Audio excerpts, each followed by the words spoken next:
Hey guys, glad you're tuning in this week. You do not want to miss this episode. I was introduced to this amazing woman through a friend of mine.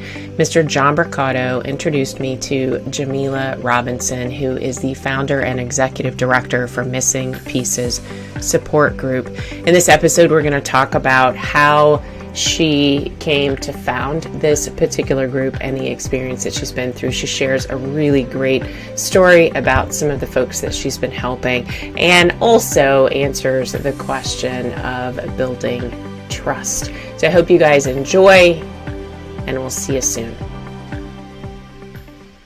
Hey y'all, Trisha Stetzel here, and I serve those who are serving others. So welcome to this week's episode of Serving the Community podcast. I created this podcast to highlight people and organizations in our own communities who are serving others and giving back to make our communities, our country, and sometimes even the world a kinder place to live. And serving doesn't just make your heart feel good. You've probably heard that some studies have shown that there are mental and physical health benefits to serving, like reducing depression, lowering blood pressure, and even lengthening your lifespan. Putting other people's needs before yours also strengthens your relationships. It connects you with the ones you are serving.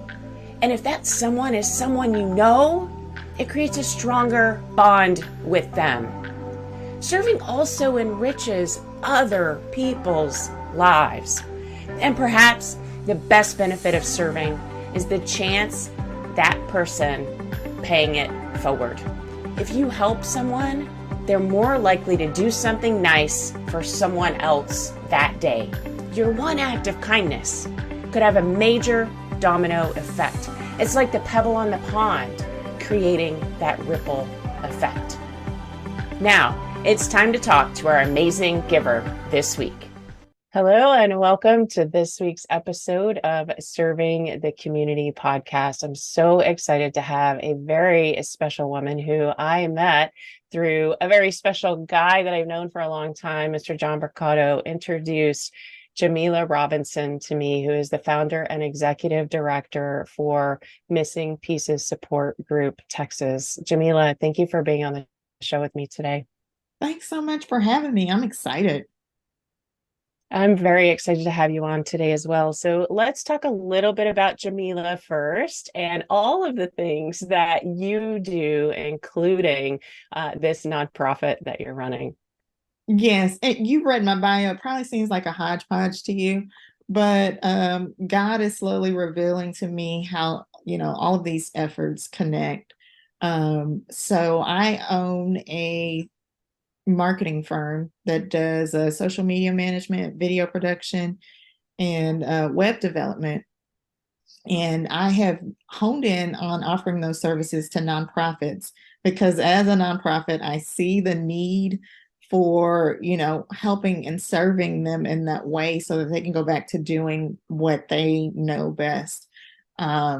And so, as you mentioned, I am the executive director for Missing Pieces Support Group that was birthed out of pain and, feeling loss after a grief experience that I had with my 2 miscarriages.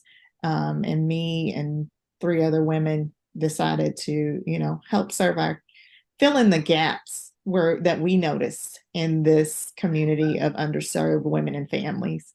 I also am the president and business partner of a wedding reality TV company. So we create wedding reality TV content with local wedding vendors and couples that have been, engaged or getting married in the Houston area. And, it's all about love and showing that expression of love on those shows. So, yeah, absolutely. So we're going to have you back to talk about all of these other amazing things that you're doing, yes. Jamilah. But today we're going to talk about missing pieces. Yes, absolutely. Well, and you're my kindred spirit because I have my fingers in lots of things and it's all about the passion behind them, right? And the reason why Right. you want to serve these communities. Yeah, absolutely. So let's talk more then about missing pieces of support. You mentioned that this was born out of your own grieving and finding this gap. Do you mind sharing your story with our audience? Absolutely. So in 2018, I experienced two miscarriages, one in the beginning part of the year, um, right after the new year, actually. Um, and, it was a traumatic experience for me. One, because, I've heard of miscarriage before, but I didn't know exactly what it was. And I experienced a lot of blood and fluid loss and had to be carted to the ER with through an ambulance, and I had my fluids replenished, and they performed the DNC while I was there. But after that, I put my head down and went back to being busy because that's all I Mhm. knew to do. Right. We did visit a therapist in between that time to talk through our feelings. My husband both he and I sat down with the therapist to talk through those feelings. And I think that was very helpful to see both sides of the Mm. story and for us to empathize and to relate and understand what happened comprehensively. So I am thankful that we did get to do that. But then, I went back to work and doing the things, got pregnant again, a little bit more on guard this time, right? Sure. But it ended in the same manner. And so that got me thinking, oh my God, what's wrong with me? I'm broken now. How do I fix this? And we went to go see um, the people that they refer you to for specialists and trying to check out, am I fertile? Is what's wrong with me essentially. Mhm.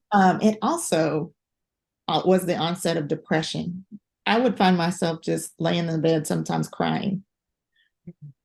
Uh, and I couldn't stop Yeah. because I didn't know how to deal with those feelings or emotions. Thankfully, I was able to find a local support group that dealt specifically with pregnancy loss. And sitting in that room with other women who had gone through that experience was eye opening. To one, I wasn't alone. Two, these people Yeah. get me. They understand what I've gone through, and I don't have to explain it to them in a way that I hope makes sense, right? Right. And three, it was just good to be able to emote and express what I was feeling because I felt safe. I felt like I was in a safe place to express those feelings without being judged. So, I made friendships from that support group, and three of the women, uh, two from that support group, as well as one from my local church, I told them, hey, I'm going to do a thing. I've noticed that, in these early stages of the pregnancy loss, there's hardly anything. And, but even in the late stages, there's a different type of grief and things that you have to do that just make this a little bit more heartbreaking. Um, do you guys want to help me help this community that we found ourselves in, this secret society? Because again, pregnancy loss is taboo to talk about. That's another Right. issue with this community. So, we found some immediate ways that we could help other women and families that have experienced this and birth missing piece of support group. Wonderful. So let's talk more about the services that you're offering. I think it's so um, amazing. You talked about you felt like you were broken, but once you found this group, some of that is lifted off your shoulders because you're not alone and you're not the only one going through this. And now your organization is offering services back to women who are feeling exactly the way you did when you were going through it. Absolutely. So, we're still in the baby stages of what we're doing. We'll be 2 years old at the end of November, but um, over late spring, early summer, I was able to connect with a therapist who helped us develop a curriculum for an actual support group. And we launched that support group at the end of September, and we currently have 5 participants who are going through the process of self care and healing themselves through participating in this group. And, it just warms our heart to be able to offer something like that, especially since, two of the three women on the board, that's how we found our help. So that's something that, we enjoy giving back. We plan on having additional locations in the greater Houston area. Right now, it's being facilitated out of the Heights, and it's kind of a hybrid, online and in person. And then we plan to have two other locations. Two other people have stepped up and said, "Hey, you can have this here." So it's been great. The other thing that we do locally is record testimonials for pregnancy loss awareness, as well as to educate the community about, what it's like to go through this, what life looks like after it, and how you can support somebody that has experienced this type of loss. And then the other thing that we do that's very tangible is we provide women and families with care packages. They simply just have to sign up on our website and complete a form. And at the end of the month, what we do is we do a mass mailing and distribution of those care packages. The care packages contain tangible comfort items and self-care items like chocolate, a small pillow, things of that nature. But then we also have some items in there that include things that help you think about your grief support journey more, like an angel ornament to hang on the Christmas tree, as well as a book entitled Love Baby 31 Devotions that will help you through your pregnancy loss. So, and then the biggest offering that I truly enjoy in this is a postcard note that, addresses that person who's receiving it and says, "Hey, we acknowledge that you've had a loss and we are sorry for your loss." And it just makes people feel so seen because, especially with the miscarriages, those people might not have even had an opportunity to tell people that they were pregnant before they learned that they lost their future child. And so, it's a way to tell them that we see you and we're here for you when you're ready. And we provide a link to our website, which houses like a bunch of local resources, therapists, support groups, as well as other items like books you can read, podcasts you can listen to, other video content in the grief support space for pregnancy loss. Because one solution isn't the best for everybody, right? There's people grieve in different ways. So this gives people an opportunity to go out and choose what works for them. So yeah, absolutely. Let's talk about how our listeners can get involved. I know you said that there's a place on your website, so let's give them the address, and I'll also put it in the show notes so that they can just click and go there. But also describe what kind of support they can give back if they just want to help with, missing pieces support. Yes. So our website is missingpiecessupportgroup.org. You can find us on most social platforms. Let me take it back. Facebook, Instagram, and TikTok at Missing Pieces Support. Twitter or X is at Missing Pieces SG. From the website, you can donate charitably. We can always use financial donations, but one of our monthly goals is to reach 10 women and or families through our care package offering. And we've done the numbers, and that takes at least $400 a month to do.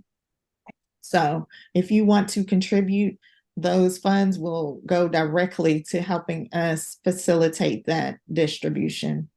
I'm not sure when this is going to be aired, but if you're in the Houston area and want to give in a more tangible way, we have a fundraiser going on November 16th through Shake Shack. You can order online or go in person and mention Missing Pieces Support Group to any Houston, Texas location, and we'll receive a percentage of the funds.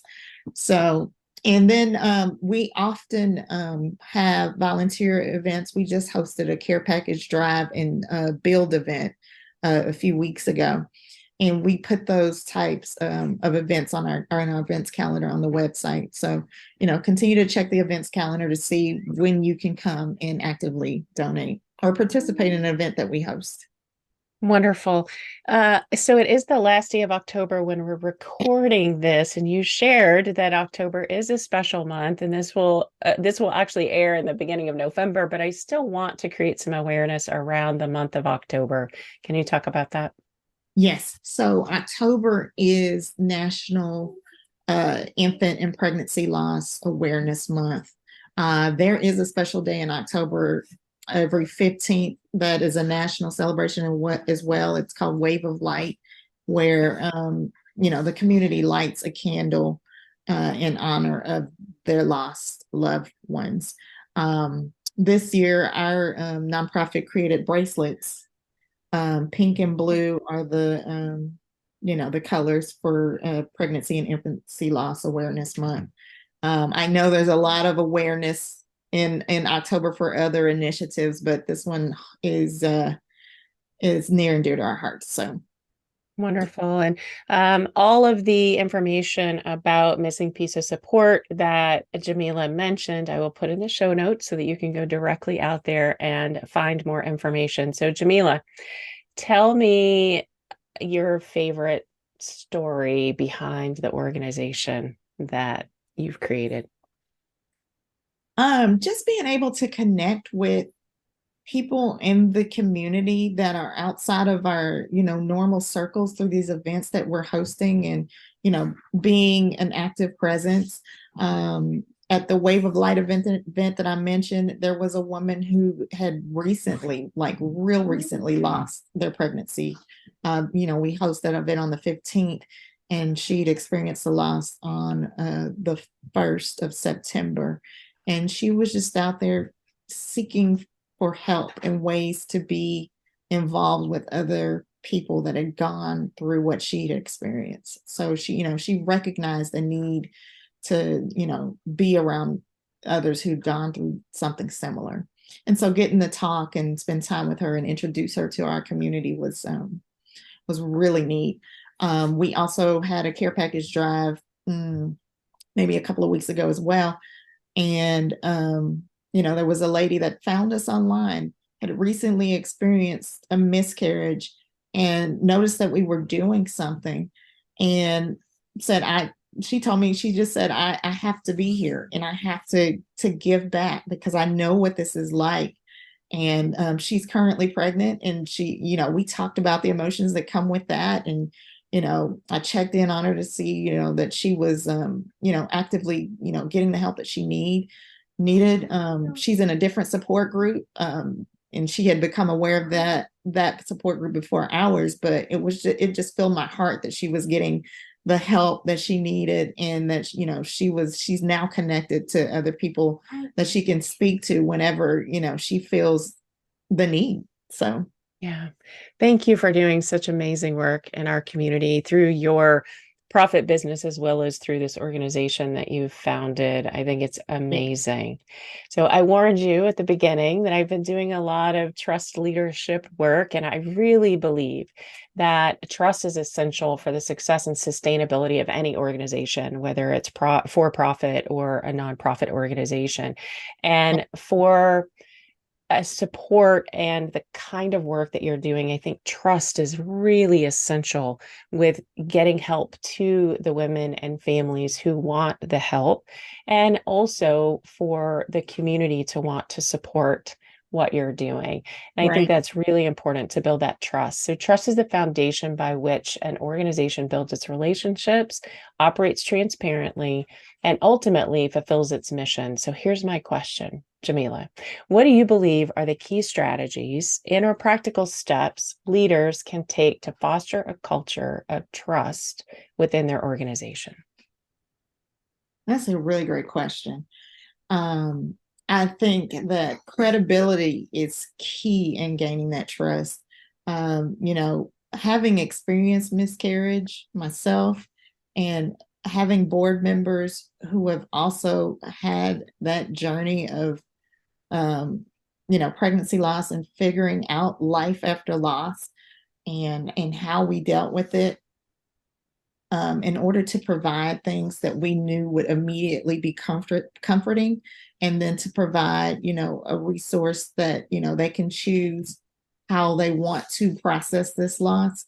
I think is that it helps with the trust piece. And then, getting to be active within the community and connecting to others who have gone through it and recording those stories so that others can see, um, lets people know that we truly are here for them. We're here to receive any feedback from anything that we're offering, and provide additional items of support based on that feedback.